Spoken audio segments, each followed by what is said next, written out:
in 3 years, so she had her first like bachelor's, and then went to Switzerland. So she had to keep it on the ends.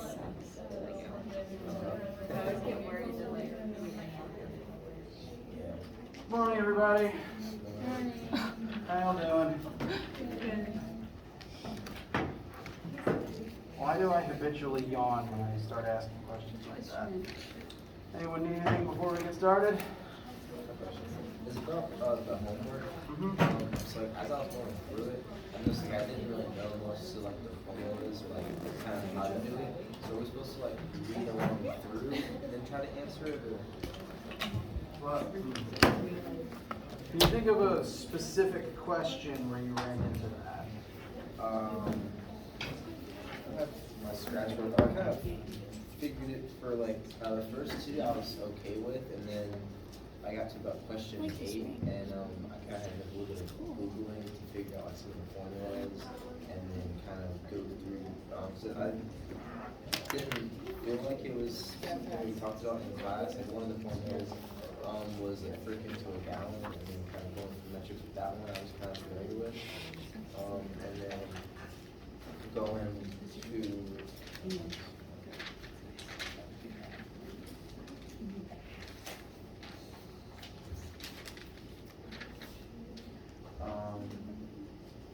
and then we had one was about a woman was looking at the angle of the cliff, and as she got closer, it changed. Oh yeah, that should probably be on the second set of homework. And because it was about setting y equal to x times tangent, and then the angle, and then plugging that, or substituting that in for. Yeah, that one specifically shouldn't actually be in the first homework set. That should be in the second one. Okay. So, glad you mentioned it. Sorry about that. I can look. I want to look at a few of these. I want to describe why they're here. So that's what I'm about to do. Did you have another question for that? Well, I was just, last time I was looking at the number 3. So basically you're gonna take, are you gonna do the tan with the, like, because once you have the angle, are you gonna do that with tan? Yes. Yes. You're in here. Oh, yeah, that should be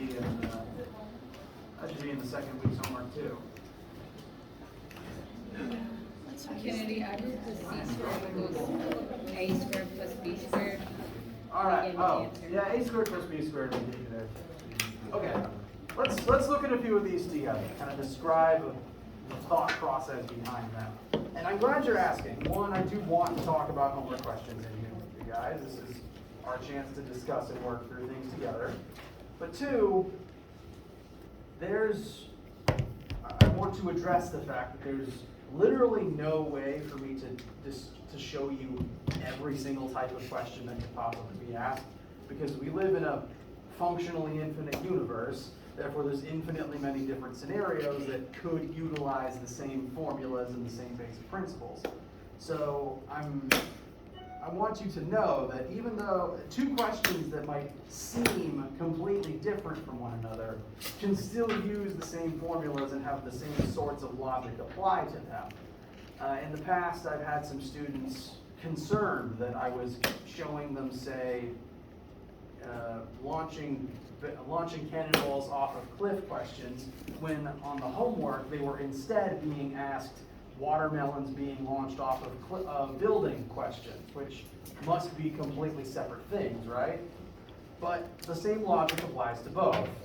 Projectile motion once the object leaves the edge of the surface it starts from.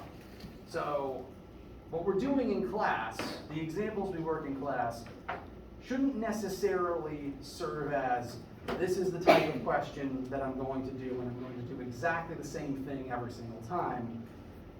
I want to cover a number of different types of examples in lecture with you guys to show you different situations where the formulas can come up, different situations where the formulas can be applied.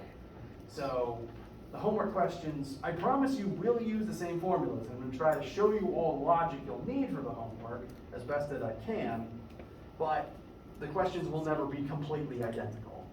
And even then, each student randomly has different numbers generated. So one student, even if one student figures it out, another student can't just borrow their answer. I do encourage you to work together, but the point of that is you'll have to figure out how the first person did it and then work together on the method rather than just getting a number. So let's look at a few of these together. The first question is a unit conversion question. We're converting from firkins into meters cubed. I will admit, and I don't like that WebAssign did this, there's a conversion missing from the text of the question. The question tells you that a firkin is equal to 9 gallons, and then it asks you how many cubic meters is a number of firkins equal to, which means that there's a conversion missing. You do know the conversion between gallons and firkins, but it doesn't tell you the conversion between gallons and meters cubed, which is frustrating. As a rule that I can give you, you are always allowed to look up conversions in here. The internet is your friend on everything except tests. You can look up conversions at absolutely any time. That is free reference material. I will try to make sure they're listed when possible. I wasn't fully aware that it did that because it's been a year since I looked at this before I gave it out and started working it with you guys. So I will make sure you have that conversion here and now. I was told it earlier, but I've already forgotten.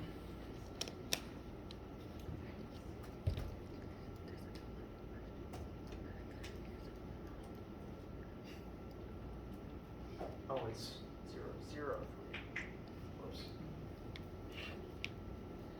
So 1 gallon equals 0.00378 meters cubed. That's one piece of information you do need that the text does not outright give you, and for that I apologize. As for the how of the conversion, again, if you have your own conversion method already from your just years of doing math, you don't have to replicate mine exactly. But the way that I like to do it is, the question gives you, the way that I do it, I start with the actual value it gives me. You don't start with a conversion. I don't start with a conversion. I start with the value that I am converting. That would be the number of firkins. Then I start adding in fractions that represent the conversion factors. For example, 1 firkin is equal to 9 gallons. This fraction is the conversion factor. I'm basically just multiplying by 1 in such a way that it cancels firkins and leaves me with gallons. So your starting firkins times 9 is the number of gallons, and then 1 gallon is a very, very small number of meters cubed.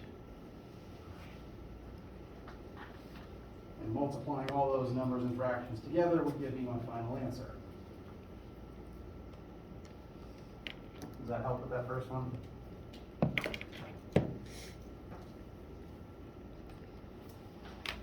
So 1 is a unit conversion question. 2 is also a conversion question, converting meters per second into miles per hour. So they will behave very similarly. It will also require the conversion, the conversion between meters and miles, and also seconds and hours. Again, that is free reference material. Number 3 is it's a very mild trig question. You could find the answer using either tangent or Pythagorean theorem. No, wait, you don't have the angle, so tangent wouldn't help you. Pythagorean theorem is the best thing to use. The way that it's worded is actually fairly confusing, so next year I'll probably find a better written version of this one.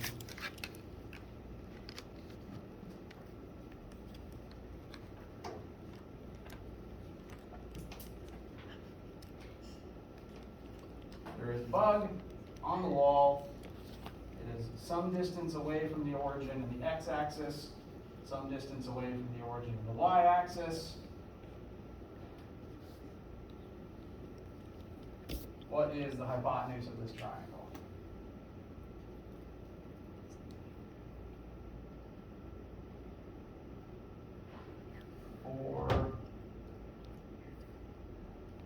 Number 4 is actually vector addition. A surprising number of these are actually chapter 3 content. I should probably push this 2 days back. Turns out this is largely chapter 3 stuff.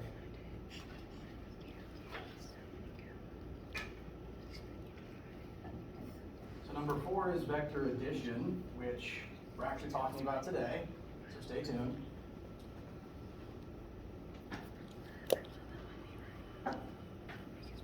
I've had a few questions about 5. This is also some mild trigonometry. The trick here is successfully converting the circumference of the fountain into the radius of the fountain. That radius will be the x leg of this right triangle. You should then use that information to find the hypotenuse of this triangle. As a reminder, circumference is equal to 2 pi times radius. So whatever your circumference is, divide by 2, then divide by pi, and that's the radius of your circle.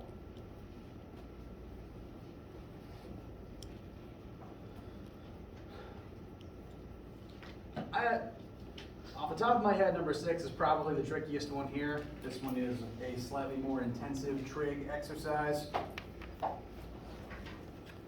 So I will help you draw the starting picture for it. Picture is very useful here, I find. Here we have a very poorly drawn mountain and a very poorly drawn person standing some distance away from it.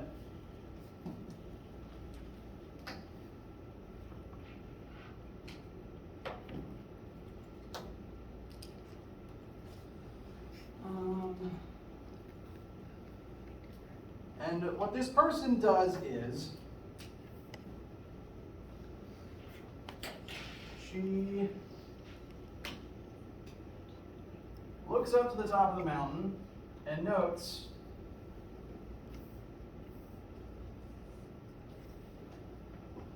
that from her starting position, the angle of her gaze is 12 degrees.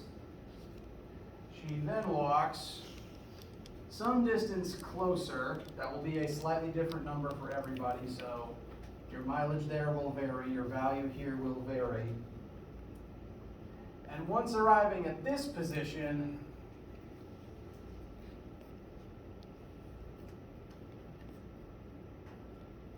the angle is now 14 degrees. This picture is definitely not to scale.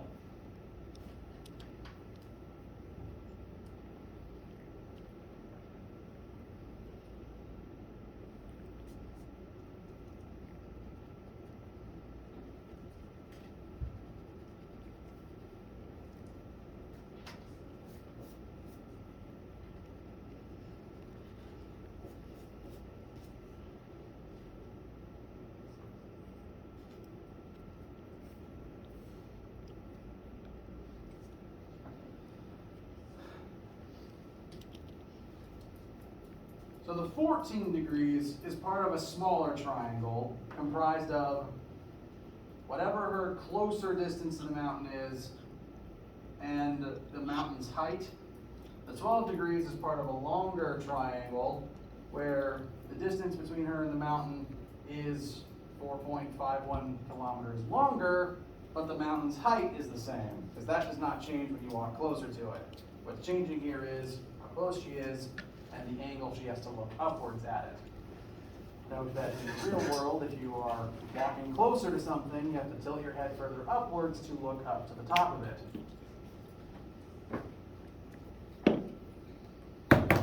And the trick here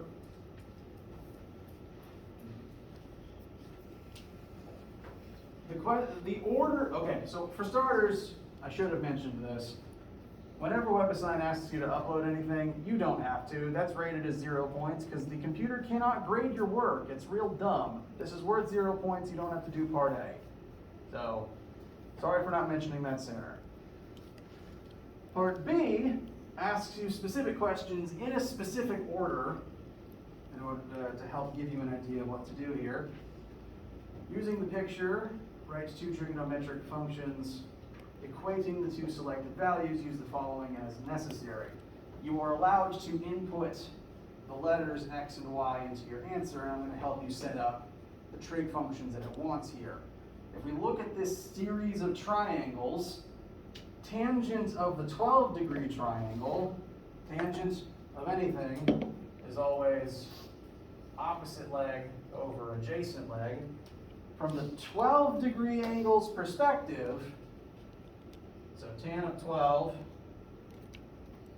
is equal to, opposite is y, that is the height of the mountain, divided by this bottom base of the longer 12-degree triangle.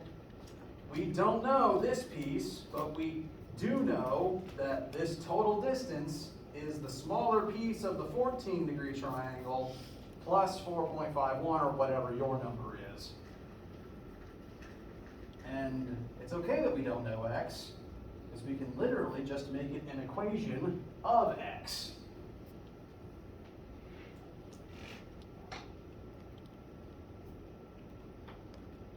And then for the 14-degree triangle,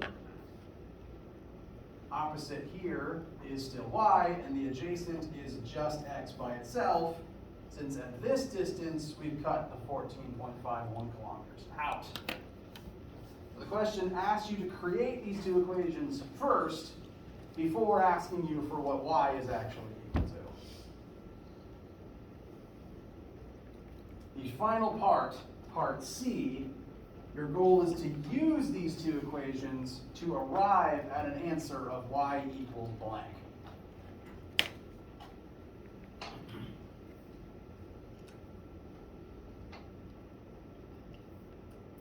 And the way that I recommend doing that is, take one of these equations, solve it for x. I guess I'll show you what I mean. I'll take the second one here and I can rearrange it to be y divided by tan 14. You can now take this statement and plug it in for x into the other one. That will eliminate x in the first one, that just leaves y, solve for y. Yes? It's saying that that's not right. Well,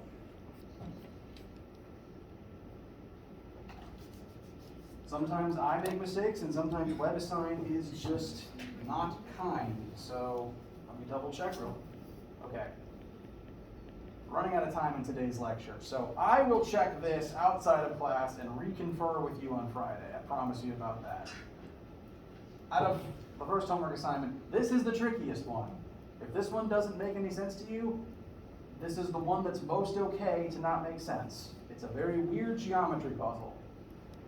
This is the one that's designed to test you the most. And again, even if you don't get this one completely right, it would be like 0.5% off of a one homework assignment. This one is not a very big deal. This is like the bonus points question on the test. To briefly look at some of the other questions that were briefly asked about. Number 8, for example, talks about displacement, velocity, and acceleration, but it does so using a graph. The goal here is to look at the graph over various points of time. For example, part A, we want to know the average velocity over these points of time. So from 0 seconds to 2 seconds, the car goes from 0 meters to 10 meters. So 10 meters divided by 2 seconds would be an average velocity of 5 meters per second. That'd be the first answer. Part B, 0 seconds to 4 seconds, the car goes from 0 to 5 meters in 4 seconds. So 5 over 4 is 5 over 4. I'm bad at mental math today. Meters per second.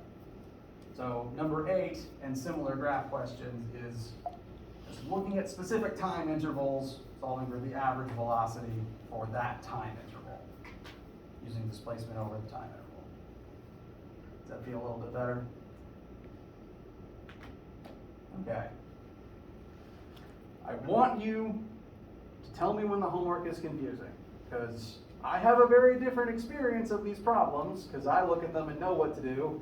You guys don't.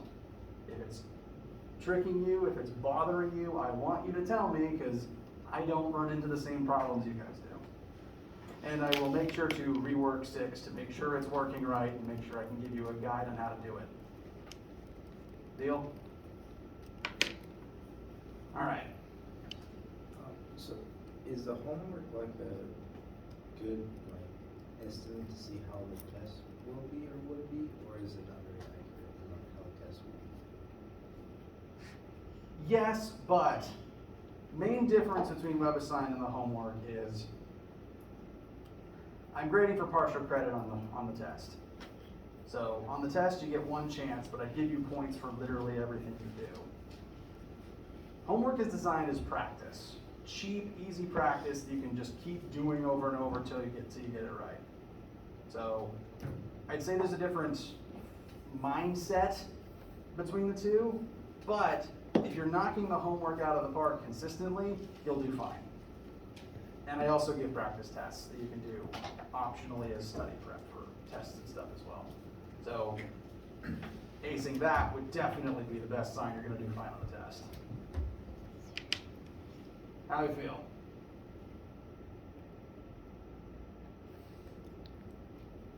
I just have one, on this one over here, the opposite times hypotenuse, why would the hypotenuse be x? It's not. Oh. SOHCAHTOA, the sine and cosine have a hypotenuse in them, but tangent doesn't. So tangent is adjacent, and from the 12 and 14 degree angles perspective, the x leg is the adjacent leg. All right. Main thing I want to cover today is looking at some different examples of 2D vectors, namely adding 2D vectors. This will be quite important because we're going to be dealing with vectors throughout the entire semester, and especially in the coming weeks as we begin talking about forces, it will be important to be able to sum up all of the force vectors acting on an object and calculate what the net force acting on it is. So vectors of the same type can all be added together. Again, to kind of list force as an example, if I'm holding this roll of tape in my hand, what forces, and forces are vectors, you push in a direction, what forces are currently acting on this particular roll of tape? I am exerting a force on this roll of tape, correct. So that's one force up, gravity. Gravity is pulling down, that's all over Earth, you can't escape it. That's at least 2 different force vectors. So there are forces acting on this thing, yet it's not being pushed in a direction, because those 2 separate force vectors added together to become 0, and that's why it remains in my hand. So 2 vectors of the same type can be added together, and frequently, if nothing's happening, they add up to 0. Currently, the force vectors acting on you all add up to 0 because you are stationary in your chairs. But you can add vectors of any type together as long as they're the same type. You can add a distance to a distance and a velocity to a velocity, but you can't add a velocity to a distance. So keep that in mind as you're drawing triangles, basically. If one leg of your triangle is in meters and another leg of your triangle is in meters per second, you did something wrong. As long as it's the same type, though, you can add them together. An example of distance vectors adding together would be, say you're charting out different legs of a journey. Say we begin a journey by traveling west, then we go north, then we go east. We can add all these vectors together to figure out our final location in relationship to our starting location. And this green line here represents the final vector, the magnitude and direction of where we wound up compared to where we started. You can add velocity vectors together. For example, say you're driving a boat upstream. You want to go this way, so you have some velocity in the x direction, but say the direction of water flow is in a different direction. So your velocity vector added to the velocity vector of the water will tell you your final real speed compared to the shoreline. And you know, if you're going this way and the water's going this way, it's going to slow you down. So adding velocity vectors tends to tell you, like if you're comparing your speed to water or the speed of the air if you're in a plane, they tend to add up to what your actual final speed is after that system becomes equalized. Now in order to add vectors, one, you have to make sure they're of the same type. Again, you can't add a force to a velocity. Two, it helps to have pictures, because ultimately a lot of our vector addition is going to come down to trigonometry and triangles, and it always helps to be able to see those. I especially recommend drawing vectors tip to tail style. What I mean by that is, looking again at this kind of a sample that I'm going to demonstrate in a minute, these three black lines are three separate displacement vectors, and I've drawn them one right after the other.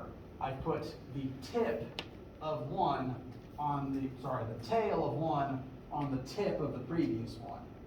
And this kind of represents, in the case of distance, this physically represents the order in which they happen. But for other types of vectors as well, this can demonstrate how they add together, how to form the triangles of. It helps it make. I can't talk today, which is probably a problem professionally.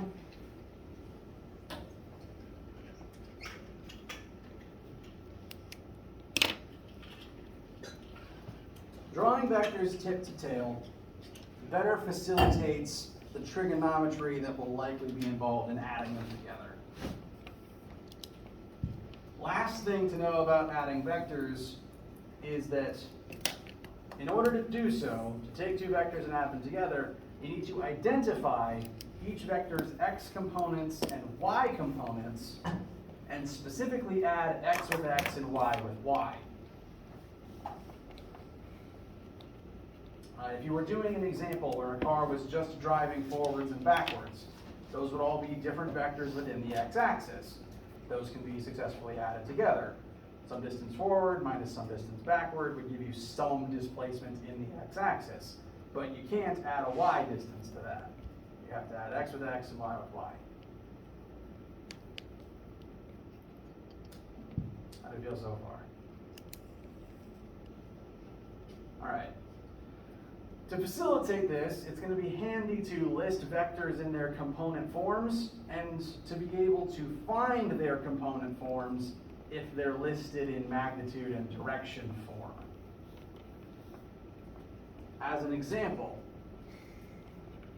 this is the actual setup for this visual currently on the board.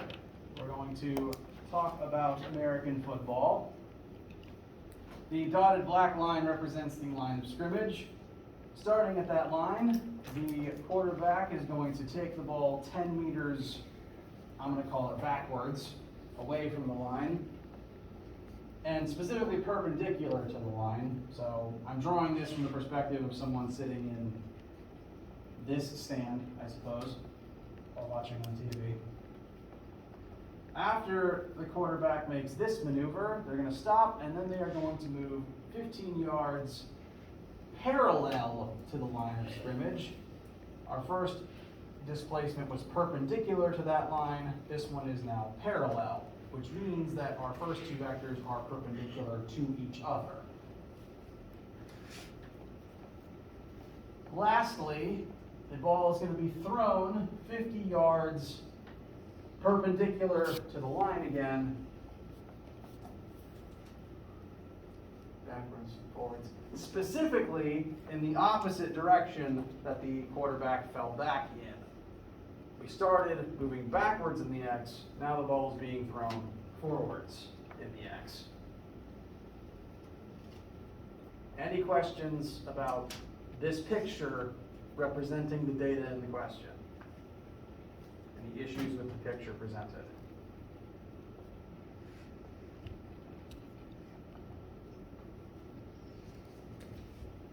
All right. So what we want to know is, what is the vector displacement of the ball from start to finish? The green line that I've drawn represents the magnitude and direction of the ball's travel from start to finish. That is not the total distance it covered, if it, say, had some kind of a step counter on it. This is just from beginning to end, how far apart are those 2 points?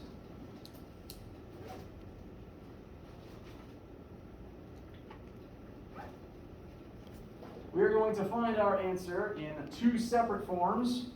First, component form.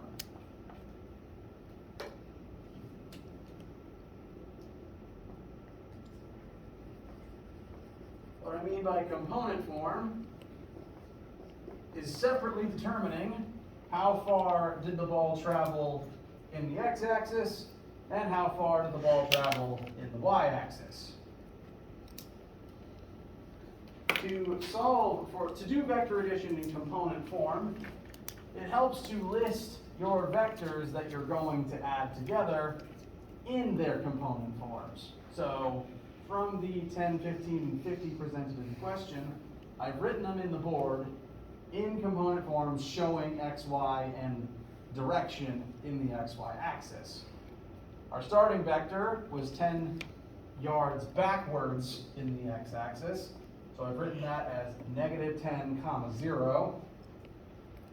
Second vector was 5 yards in the positive y, so I've written that as 0, 15. And lastly, we had 50 yards in the positive x direction, so that is 50, 0. So that's just the length of each of these separate lines. And once you've got vectors listed in their component forms, in order to add those vectors together, all you have to do is literally add them. So I'm just going to stack these.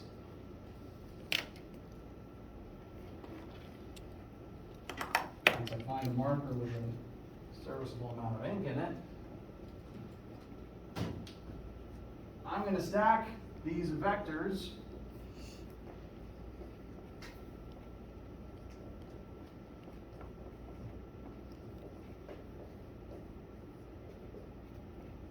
vertically in a good old-fashioned addition formation.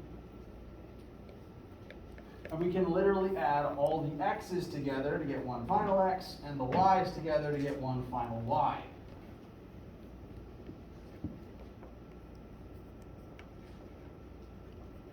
Note, this is going to be important for the whole semester.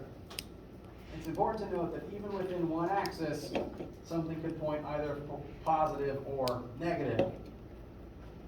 There's a couple different ways you could have probably drawn this picture, but the question makes it clear that this first x vector is in the opposite direction as the second x vector, which means they have to work against each other. One of them has to be negative. As a result, the answer will have a magnitude of 40 instead of a magnitude of 60 in the x direction. In the y direction, it's just 2 zeros and a 15, so that'll be 15.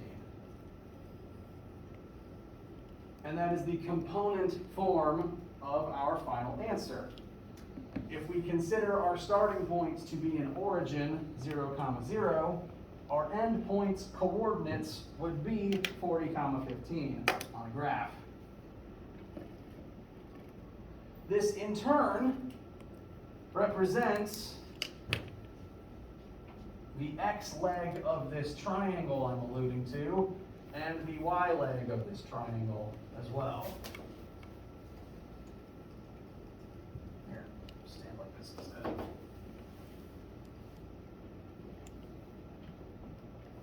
So we have separately now listed the ball's x displacement from start to finish and its y displacement from start to finish. And that completely describes vector addition in component form. How's this part feel? Straightforward so far? All right, now it's time to pull trig back into it. Because there's multiple ways to describe a vector. One is as components, and two is as magnitude and direction. Say you were given a distance to walk in, you'd want to know, like, if you were trying to replicate this on a football field, if you wanted to get from here to here, you would need to know how far you need to walk, and you need to know what direction to walk in. Otherwise, you wouldn't be able to end up in the same place. I suppose this is slightly more relevant in a hiking example than a football one. But we would need, in solving this question, by finding the component form first, we've basically created a right triangle, and of that right triangle, the hypotenuse is the magnitude of the final vector, and this angle here is the direction of that final vector. So solving it in component form is part of solving it in vector form. To get that magnitude and direction, we just have to employ a couple of our various trigonometry techniques.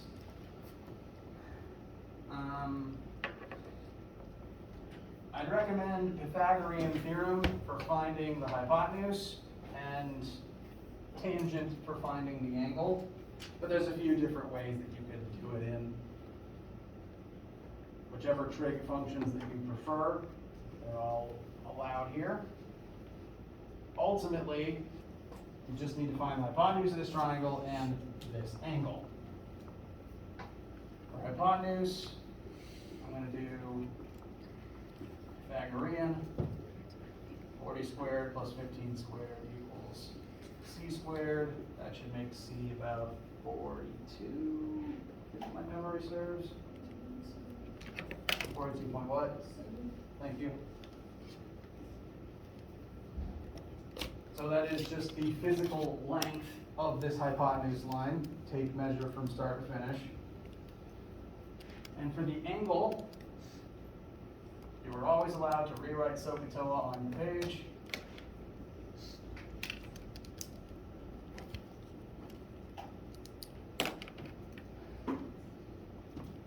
After finding hypotenuse, we know all three sides, so you could really use any sine, cosine, or tangent in order to find that angle. I like tangent because it uses the two numbers we started with rather than the one that we just found, but any of them will work. If we use tangent, TOA, tangent of the angle that I've labeled will be the opposite leg over the adjacent leg. So tan of theta will be 15 over 40. Again, if you're solving for theta and you need to undo the operator attached to it, you have to perform the inverse function on both sides. So that would be theta equals inverse tangent of 15 over 40. And that should be 20.6, is that what someone said? Thank you. I'm just remembering from last lecture. I'm not able to do this in my head. The that's like just linear function, right? Yes, if you don't know the angle, but you do know these two legs, you can perform the inverse trig function on both sides to turn it into theta equals inverse function of the legs. And one, if you are having trouble finding the inverse function button on your calculator, or two, if your calculator is not giving you the correct number there, I will help you figure out where those buttons are and how to get it into degrees mode to make sure your answers are correct. But, to look at our final answers again, component form would be 40, 15. Vector form would be 42.7 yards. pointing at 20.9 degrees.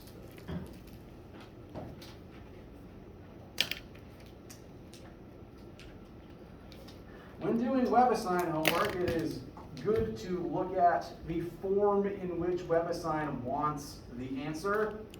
Sometimes it'll ask for X and Y components. Sometimes it will ask for magnitude and direction. If you try to put one in the other, it'll get mad at you. Now, me, a human grading your test, if I don't specify, I'll accept either, as long as you label it correctly. But WebAssign, being an unthinking machine, is a lot more persnickety. So just be careful and let me know if it gives you any grief.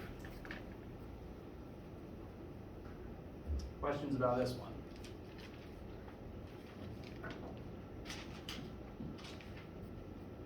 All right. There's one more I want to look at before we break for today. And this is to illustrate the point that sometimes you'll have to add vectors that don't begin in just the X and Y axes. For example, say you're hiking and one leg of the trip has you move at 20 meters at 40 degrees north of east. Then you stop and turn and travel for 40 meters at 25 degrees north of west. These two vectors are not in the X and Y axis. You can still add them together. The sum of these two vectors would tell you the distance between your start point and your end point. So again, if you found something really cool here, you had a buddy at the trailhead and you wanted to tell him how to get from here to the cool thing, you tell them this distance in this direction. But in order to find that answer, before we can actually add the red vector and the blue vector, we would have to break the two vectors down into their XY components before we could add them together like this. Once you have the components, you can just add them together like this. You just have to perform the trig to get the components first, which I will demonstrate.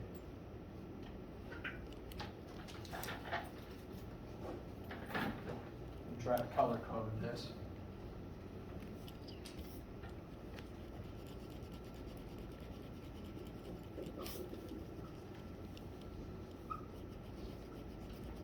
I'm going to break down the first line into Rx and Ry for red X and Y.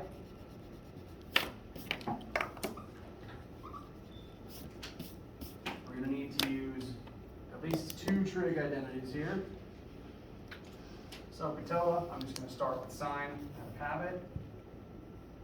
From our starting labeled angle, sine of 40 degrees will be the opposite leg over hypotenuse. So sine of 40 is Ry over 20. Cosine of 40, meanwhile, is adjacent over hypotenuse. So that'll be Rx over 20.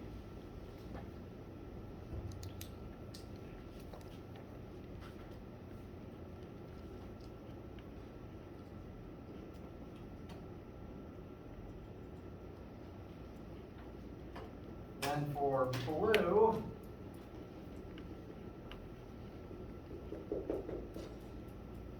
occasionally these pictures get a little overlappy. Apologize for that.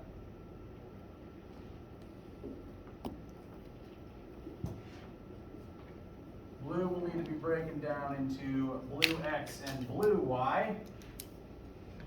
And this actually won't look very different because from blue's labeled angle, sine of 25 is opposite over hypotenuse. So sine of blue's 25 degrees would be By over 40.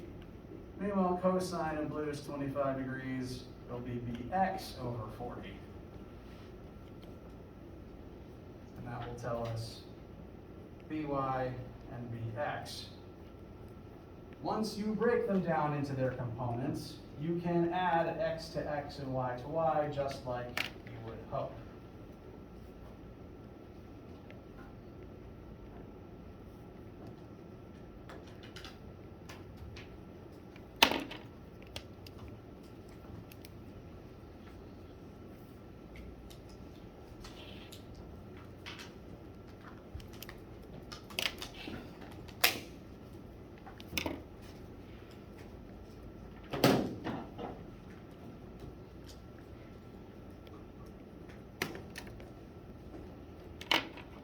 got 12.86 for RY and 15.32 for RX. Let me know if you don't arrive at the same answers.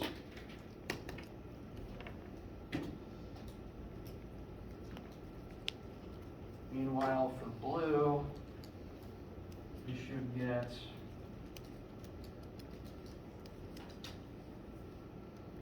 wait, what?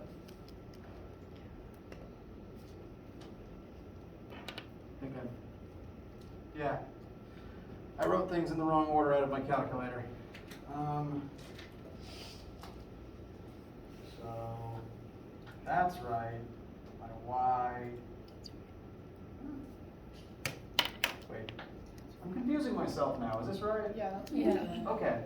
Wow. I'm all over the place today. I feel more so than normal. I should probably start drinking coffee. So for blue, the X should be 36.25, and that would make the Y 16.90. Anyone disagree thus far? To help you work on your sense of scale, for both of these triangles, all of the legs we found are smaller than their corresponding hypotenusi, so that logic tracks. And each of these triangles, based on the shape of the original, the X leg should be the longer of the two, so that is correct as well. Is the BX all the way? The whole line is BX, I just put the label there. And once you've broken your two vectors into their components, they can be added just like the last example.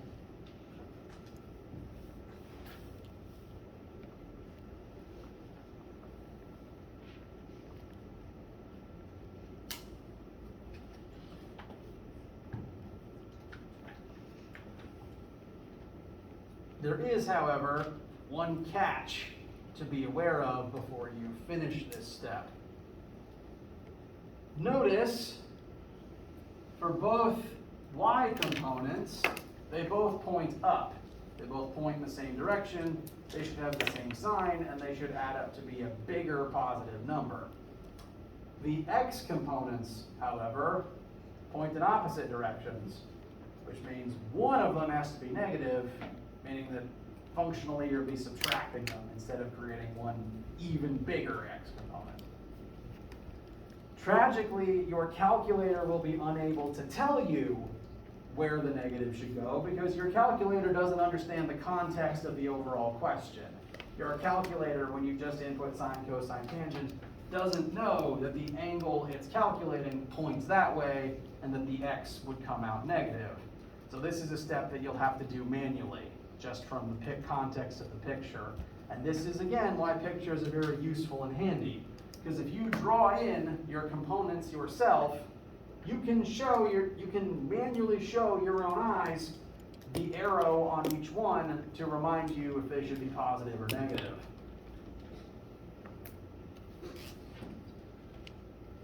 So for red, it's X points positive, it's Y points positive. For blue, it's Y points positive, but it's X points negative. So I'm going to put a negative sign right there before adding them.